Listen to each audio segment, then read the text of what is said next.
أعوذ بالله من الشيطان الرجيم. بسم الله الرحمن الرحيم.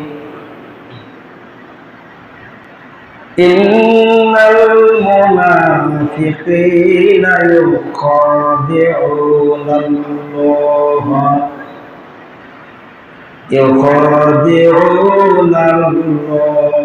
وهو خادعهم وإذا قاموا إلى الصلاة قاموا كسالى يراءون الناس ولا يذكرون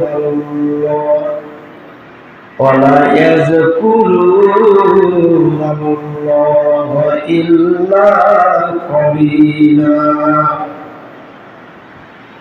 مذبذبين بين ذلك لا إله هؤلاء ولا إله هؤلاء ومن يضلل الله فلن تجد له سبيلا يا أيها الذين آمنوا لا تتخذوا الكافرين أولياء من دون المؤمنين أتريدون أن تجعلوا لله عليكم سلطانا مبينا إن المنافقين في الدرك الأسفل من النار ولن تجد لهم نصيرا إلا الذين تابوا وأصلحوا واعتصموا الله وأخلصوا دينهم لله فأولئك مع المؤمنين وسوف يؤتي الله المؤمنين أجرا عظيما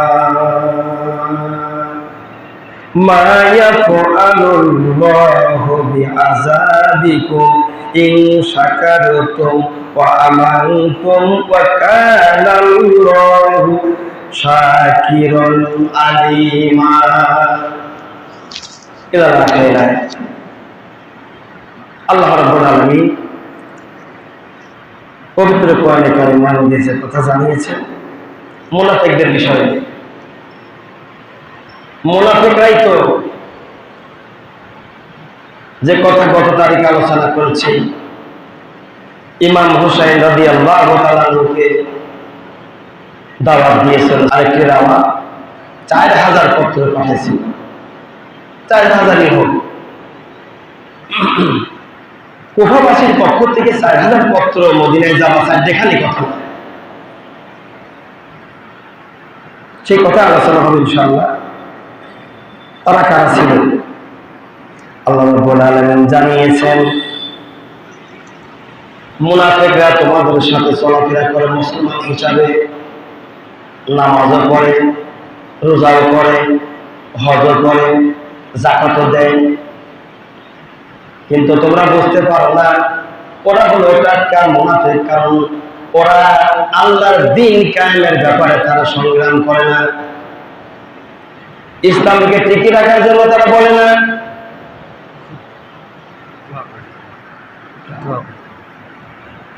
ইসলামকে টিকিয়ে রাখার জন্য তারা বলে না, কোরআন হাদিস ইজমা কিয়াসকে তারা মানে না, মানলেও দুর্বল মুনাফিক।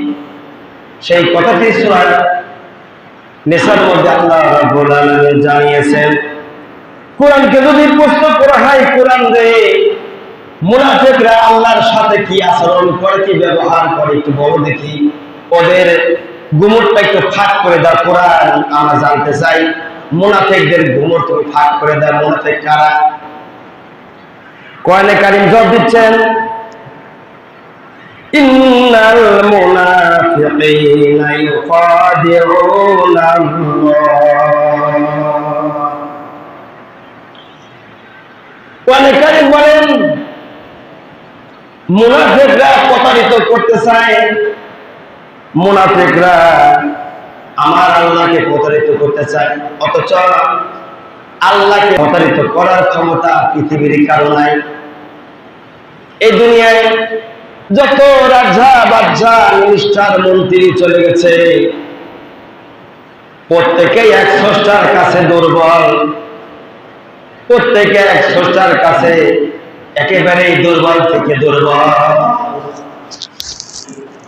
সেই জন্য আমার আল্লাহ রাব্বুল আলামিন তারপর জানিয়েছেন, মুনাফিকরা শোনো, তোমরা যারা মুনাফিকি করছো, তোমরা যারা বলতে চাও যে আমি আল্লাহ রাব্বুল আলামিনকে প্রতারিত করব, না, পারবা না। ওয়া হুয়া খাদিউহুম, আল্লাহ পাক মুনাফিকদের জবাব দিচ্ছিলেন, মুনাফিকরা আমাকে প্রতারণা করতে চাও, আমাকে তোমরা প্রতারিত করে তোমরা টিকে থাকতে পারবে না, বরং ওয়াইদা কামু ইলাস সালাতি কামু কুসালা। তোমরা নামাজ পড়ো, মনে করে যে নামাজ পড়ে আর আমি মনে হয় সৎ মানুষ, বিশাল কিছু হয়ে গেছে, অথচ তুমি যে নামাজ পড়ো, নামাজের মধ্যে মুনাফিকি রয়েছে। তোমার নামাজ লোক দেখেনি নামাজ, তুমি মাঝে মাঝে নামাজ পড়ো, মাঝে মাঝে নামাজ পড়ো না, তুমি নিয়মিত নামাজ আদায় করো না। আমি আল্লাহ, আমাকে মাঝে মাঝে বিশ্বাস করো, আবার মাঝে মাঝে অবিশ্বাস করো।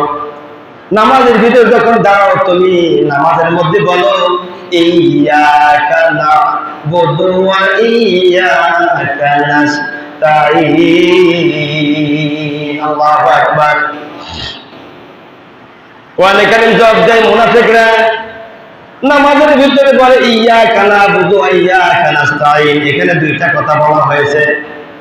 এক নম্বরে বলা হয়েছে যে আল্লাহ, তোমার ইবাদত বন্দেগী, তোমার দাসত্ব গোলামি অন্তর দিয়ে করি, তোমার দাসত্ব গোলামি, তোমার ইবাদত বন্দেগী অন্তর দিয়ে করি। আর দুই নম্বরে বলা হয়েছে রব্বুল আলামিন একমাত্র তোমার এই সাহায্য চাই।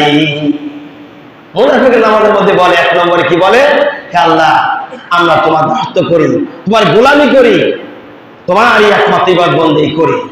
তারপরে বলে কি রব্বুল আলামিন দুই নম্বর বলতেছে যে আল্লাহ, তোমার সাহায্য চাই, তোমার সাহায্যের তাবেদারি, তোমার সাহায্যে আমরা ভিক্ষা চাই। মসজিদে এসে মুনাফিকের নামাজের ভিতরে আল্লাহর কাছে বলে আল্লাহ, তোমার দাসত্ব করি আর তোমার সাহায্য চাই। নামাজ থেকে যখন ফারিগ হয়ে যায় তখন বলে, দত্তরি কিসের আবার নামাজের মধ্যে যা কিছু আবার মানতে হবে কেন? নামাজের ব্যাপার নামাজের মধ্যে, আর নামাজের বাইরের ব্যাপার সেটা বাইরের মধ্যে রয়েছে। এই কথা বলিয়ে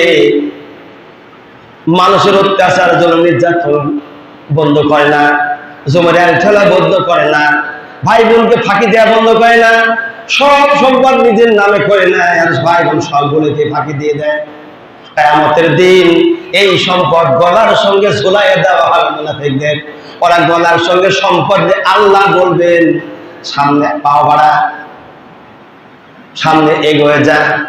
মুনাফিকরা এগোতে পারবে না, জায়গায় ঠাস করে পড়বে। আল্লাহ বলেন, তোদের কাছে তো আয়াতে কারিমা কোরআন থেকে তাফসীর করা হয়েছিল, নবী ছিল না, রাসূল ছিল না, নবুয়তির দরজা বন্ধ করে দিয়েছিলাম আমি আল্লাহ, কিন্তু আলেমদের দরজা আমি আল্লাহ বন্ধ করি নাই। কিয়ামত পর্যন্ত আলেমেরা তোদের কাছে আমার এই কোরআনে কারিম থেকে তাফসীর করে করে শুনিয়েছে। আর এই কোরআনের তাফসীর তোরা বুঝিস না, বুঝেও বসিস নাই, শুনেও শুনিস নাই, নিজেকে দাম্ভিকতা দেখাইছিস, অহংকার দেখাইছিস, টাকার গৌরবে, সম্পদের গৌরবে, অর্থের গৌরবে, নিজের বংশের গৌরবে অহংকারীগিরি করেছিস। আর আমার ইসলামকে তোরা মানিস নাই, আমার কোরআন জমিনে প্রতিষ্ঠা করার জন্য সংগ্রাম করিস নাই। যারা ইসলামী আন্দোলন করেছে বরং তাদের বাধা দিয়েছিস, তাদের উপর অত্যাচার করেছিস, জুলুম করেছিস, নির্যাতন দিয়েছিস। আজকে আয় সুম্মা লা তুসআলুনা ইয়াওমা ইযিন আনিন নাইম। এক কদম পরিমাণ পাও তোরা এখান থেকে সামনে এগোতে পারবি না, জায়গায় তোরা স্থির দাঁড়া থাকবি। এক কদম পরিমাণ তোরা পাও সামনের দিকে আজকে আগাতে পারবি না। আমি আজকে কোন বিষয়ে তাকে জানিস? আলাইসাল্লাহু বিআহকামিল হাকিমিন। আমি হলাম হাকিম, আমি হলাম আজকের বিচারক। আজকের বিচারক আমি আল্লাহ ছাড়া, তোদের কেউ করবে না। সূরা ইয়াসিনের মধ্যে আল্লাহ জানাই দিলেন, বান্দা তোদের অত্যাচার করা হবে না, জুলুম করা হবে না, নির্যাতন দেওয়া হবে না। যার যার আমলিয়াতের বিচার তার তার করে দেওয়া হবে। কি পরিমাণ কি আমল করেছে ওই আমলগুলোর সওয়াব তার আমলনামায় দিয়ে দেওয়া হবে।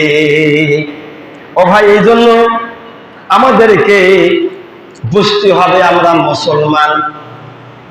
হকুল্লাহ, আল্লাহর হক। মনে রাখবেন, সারা জীবন ধরে মুসলমান ভালো করে কান লাগান, মাথা ঠান্ডা করে কান পরিষ্কার করে আমার কথা শোনেন। দুইটা কথা আজীবন মনে রাখতে হবে। এক নম্বর হকুল্লাহ, আল্লাহর হক কোনটা, আল্লাহর হক কোনটা, কোনটা আমরা আল্লাহ পাক তার হক। আর দুই নম্বরে হকুল ইবাদত। আমার সামনে মাওলানা বসে আছে, ফালতু কথা করছি না, কলি তো ধরে ফেলা দিবি, কারণ তো শিক্ষক বড়, শুধু আলেমিনা শিক্ষক একজন। সুতরাং হকুল ইবাদত আল্লাহ রাব্বুল আলামিন জানিয়েছেন, হকুল ইবাদত দুই নম্বর তোমরা মানবা। এজন্যই হকুল্লাহ আর হকুল ইবাদত এই দুইটা কোনটারে বলে নিজে না জানতে পারলে পরে ভালো আলেমের কাছে চলে যান, মুহাদ্দিস মুফতির কাছে চলে যান, দেশগণ ওলামাদের কাছে চলে যান, অথবা ইমামদের নিয়ে বসেন, বসে বলেন হকুল্লাহ কোনটা বিস্তারিত, হকুল ইবাদত কোনটা বিস্তারিত বলুন। আমার যদি বলতে বলেন আজকে বলার সময় নাই, কারণ আমি আলোচনা নিয়ে আসছি অন্য সাইডে। আল্লাহ রাব্বুল আলামিন সেই জন্য হকুল্লাহ আল্লাহর হক, হকুল ইবাদত বান্দার হক, এই দুইটা জানতে হবে, দুইটা মেনে জমিনে চলতে হবে। কারোকে ঠকানো যাবে না, কারোর উপর অত্যাচার করা যাবে না, কারোর রিজিকের উপরে হামলা করা যাবে না। আপনি রিজিকের উপরে হামলা করার কে? কিয়ামতের দিন আপনাকে আল্লাহ পাক দাঁড় করবেন। কোরআন যদি সত্য হয়, নবী যদি সত্য হয়, অবশ্যই অবশ্যই আপনাকে কোরআন অনুযায়ী ফায়সালা হাসরের ময়দানে করা হবে। দুনিয়াতে যদিও না করা হয়, পরকালে আমার আল্লাহ রাব্বুল আলামিন করবেন। সেজন্য আল্লাহ পাক জানিয়েছেন, ওয়া ইযা ক্বামু ইলাস সালাতি ক্বামু কুসালা। আল্লাহ রাব্বুল আলামিন জানেন, মুনাফিকরা যখন নামাজে দাঁড়ায় শীতল ভাবে দাঁড়ায়, এরকম করে দাঁড়ায়। আবার কেউ এক পার পর ভাত দিলাম, আবার আমাকে তাকাই দিই, এই কথা কোন লাগে, সত্য না মিথ্যা করছি? মুনাফিকরা এই আচরণ করে। আল্লাহ এই কথাই কোরআনে কারিমে বলতেছে। সুতরাং রব্বুল আলামিন 142 নম্বর আয়াতে সূরা নিসার মধ্যে আল্লাহ রাব্বুল আলামিন মুনাফিকের কথা বর্ণনা করলেন। এটা এরপরে আমার আল্লাহ জানা দিলেন, ইউরাউনান নাস। ওই মুনাফিকরা লোক দেখানোর জন্য শুধু নামাজ পড়ে। আপনি যে কোন জাতের মুনাফিক আল্লাহ সে কথা কোরআনে আগেই জানা দিয়েছেন। লোকে যাতে বলে ও নামাজ পড়তো, এক সপ্তাহ পরে একদিন আইছে আর বাকি সপ্তাহ খবর নাই। আল্লাহ নামাজকে 5 ওয়াক্ত ফরজ করেছেন না 7 টা পর একদিন এক ওয়াক্ত ফরজ করেছেন? তাহলে 5 ওয়াক্ত যদি ফরজ করে থাকে, 5 ওয়াক্ত না পড়ার জন্য আমার আল্লাহ তাগিদ দিয়েছেন, মুনাফিক হিসাবে আখ্যায়িত করেছেন। আমার আল্লাহ জানা দিয়েছেন, ইউরাউনান নাস।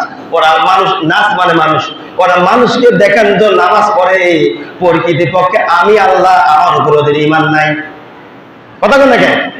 ঈমান যদি থাকতো ওরা 5 ওয়াক্ত নামাজ পড়তো, আল্লাহর ভয় করতো, আল্লাহর ভয়ে ভীতু হয়ে মসজিদে আসে নামাজ পড়তো, অথবা যেখানে সময় হয়েছে ওখানে নামাজ দাঁড়ায় আদায় করতো।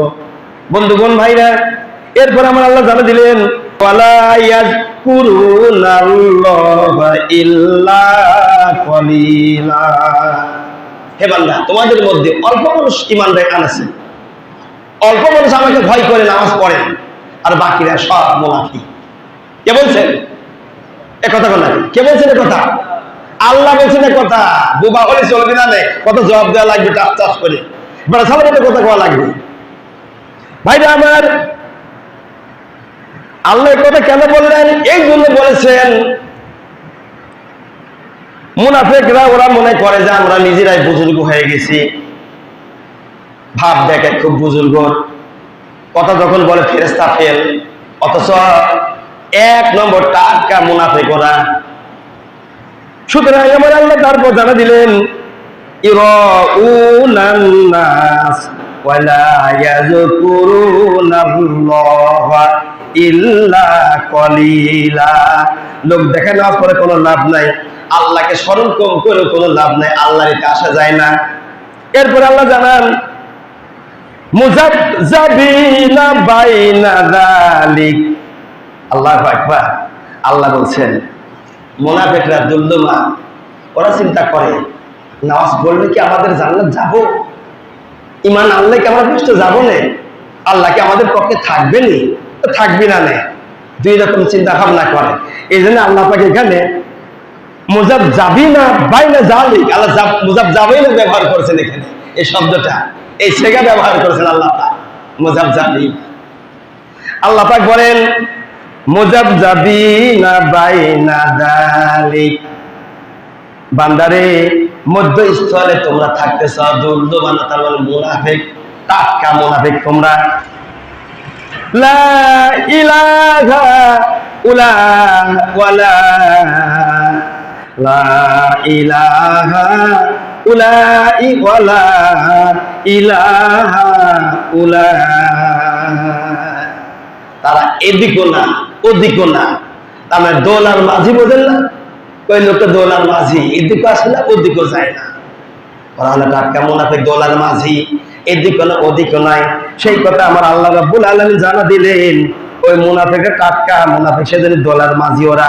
সুতরাং ওমাই ইদুলিল্লাহু ফালান তাজিদা লাহু সাবিলা। আল্লাহ পাক বলেন, হে নবী আপনি জানাই দিন, আমি যাকে গোমরাহ করব আপনি তার জন্য হাজার বার দোয়া করেন, দোয়া কবুল হবে না। আবু জেহেলের জন্য রাসূল দোয়া করেছেন, আবু জেহেলের দোয়া কবুল হয় নাই। উতবার জন্য দোয়া করেছেন, সাইবার জন্য দোয়া করেছেন, দোয়া মঞ্জুর হয় নাই। দোয়া মঞ্জুর হয়েছে হযরত ওমরের ক্ষেত্রে, আল্লাহ কবুল করেছে। বলি সুবহানাল্লাহ। একথা কেন বললাম? এই জন্য বলেছি, একমাত্র এই কোরআন আল্লাহর বিধান, জীবন ব্যবস্থা, এই কোরআনকে জমিনে পরিচিত করার জন্য ইমাম হুসাইন রাদিয়াল্লাহুকে 4000 চিঠি দিয়েছিল কুফা থেকে। কুফার মানুষ বড় বেঈমান, মুনাফিক, গাদ্দার। ইরাকের কুফা এটা। আমার ভাইরা,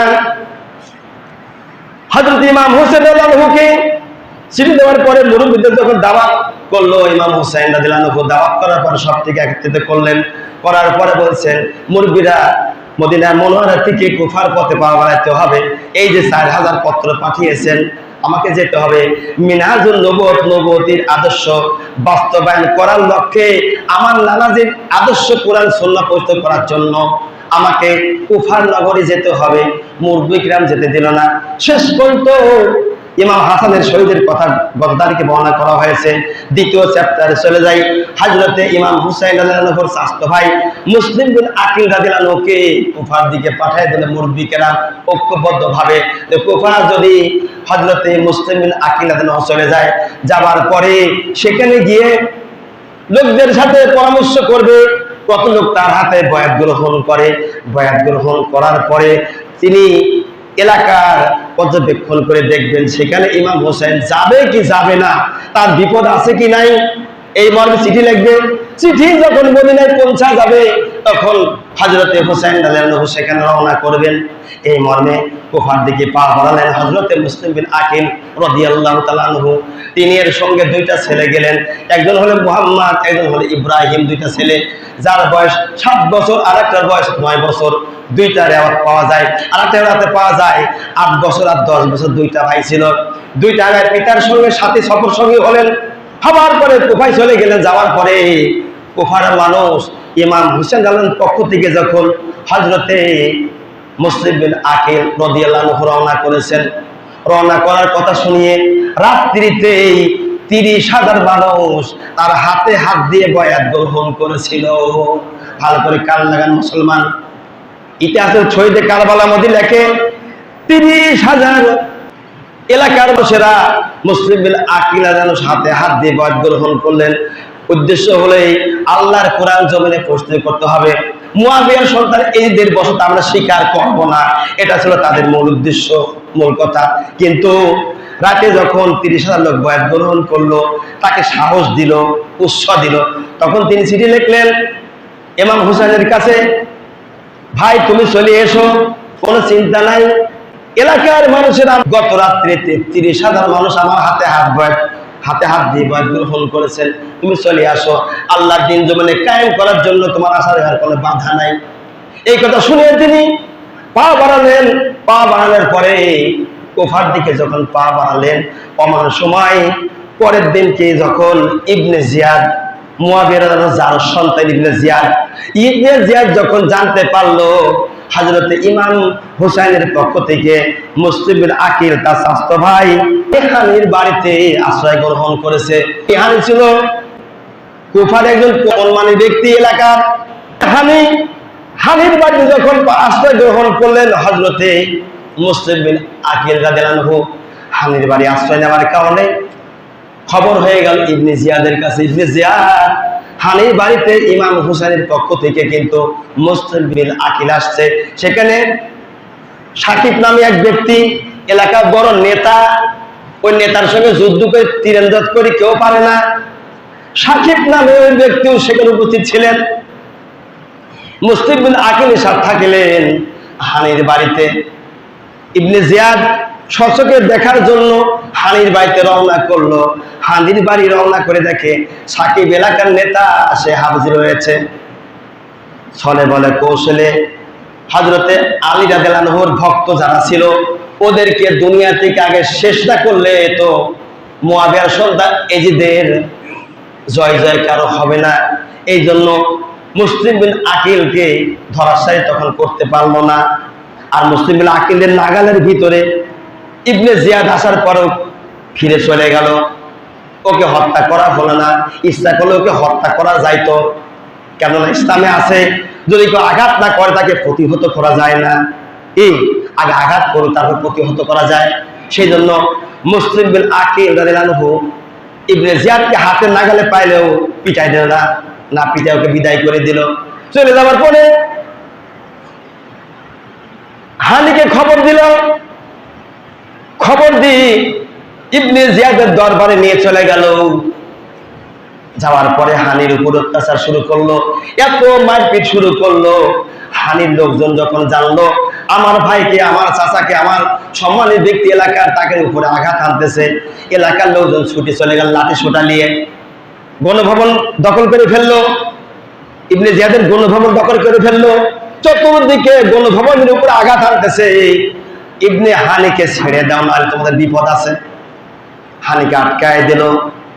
স্বৈরাচার ইবনে জিয়াদের অত্যাচার এত ছিল, জিয়াদের অত্যাচারের কারণে হযরতে মুসলিম বিন আকিল রাদিয়াল্লাহু আনহু যখন শুনলেন হানিকে আটকায় দিয়ে মারপিট করতে, তখন তিনি গর্জে উঠলেন। আর থাকা যাবে না, চুপ থাকা যাবে না। এই গর্জে ওঠার পরে রওনা করলেন, গণভবনের দিকে রওনা করে তিনি আক্রমণ করলেন। আক্রমণের কারণে ইবনে জিয়াদ বলল হানিকে শেষ করে দাও। হানিকে শেষ করার পরে রাত যখন হয়ে যায়, অমন সময় 30,000 লোক যে বয়াত গ্রহণ করেছিল, এই 30,000 লোক ইমাম মুসলিম বিন আকিলের উপর যখন অত্যাচারে পাহাড় চাপা দেয়, অমন সময় 30,000 বয়াত গ্রহণকারী সব পালায় চলে গেল। ওরা টাটকা মুনাফিক দিকে পালায় চলে গেল, কেউ তার সাহায্য করলো না। সাহায্য না করার কারণে ইবনে জিয়াদের দরবার থেকে কিছু শিক্ষিত লোক পাঠায় দিল যেন মুসলিম বিন আকিলকে জিন্দা অবস্থায় ধরে নিয়ে যাওয়া হয়। ওরা তাই করলো। যখন জিন্দা অবস্থায় ধরার জন্য আসলো হানির বাড়িতে, আসার পরে মুসলিম বিন আকিল রাদিয়াল্লাহু আনহু পাল্টা আক্রমণ করলো। তিনি বুঝতে পেরে পাল্টা আক্রমণ করলেন।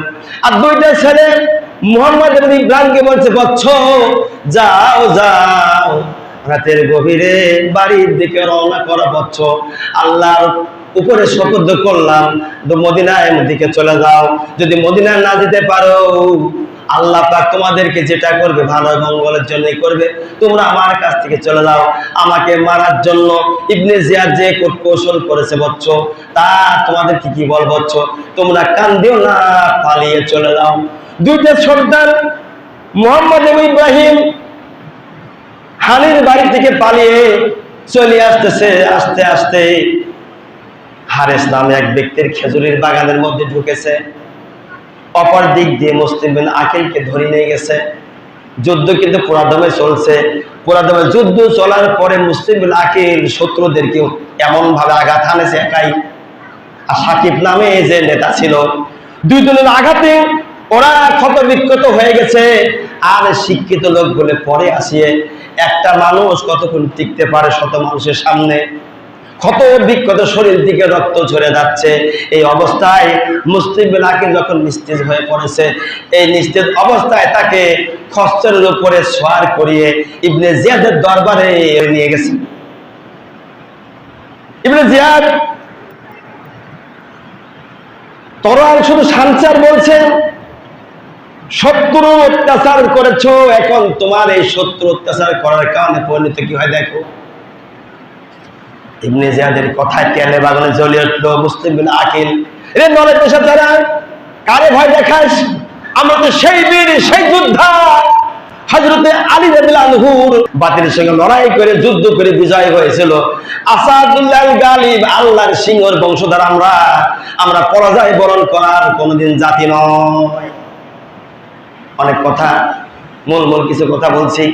মুসলিম বিন আকিল রাদিয়াল্লাহু আনহুকে এবার ছাদে উঠাইয়া তাকে উপর থেকে নিচে ফেলে দেওয়ার জন্য নির্দেশ জারি করলো। নির্দেশ জারি করলো, এই নির্দেশে হযরত মুসলিম বিন আকিলকে ছাদের উপর নিয়ে গেল। নেওয়ার পরে সেখান থেকে তাকে নিচে ফেলে দেবে।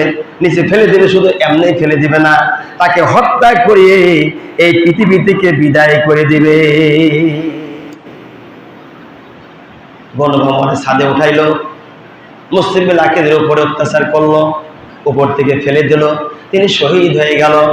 শহীদ হওয়ার পরে ইবনে হানির দেহটা আর মুসলিম বিন আকিলের দেহটা রেখে দিল। মাথা দুইটা দামেস্কের কুখ্যাত স্বৈরাচার মুয়াবিয়ার সর্দার এইদের কাছে যখন ধরা দিল, এই যখন এই দুইটা মাথা পেয়ে বলছে সুন্দর কাজ করেছে, এই বলে এইদের দরবারে ধুম ধারেকার রোল পড়ে গেল। অপর দিক দুইটা সন্তান মুহাম্মদ এবং ইব্রাহিম হারেসের খেজুরের বাগানের ভিতরে ঢুকে পড়েছে।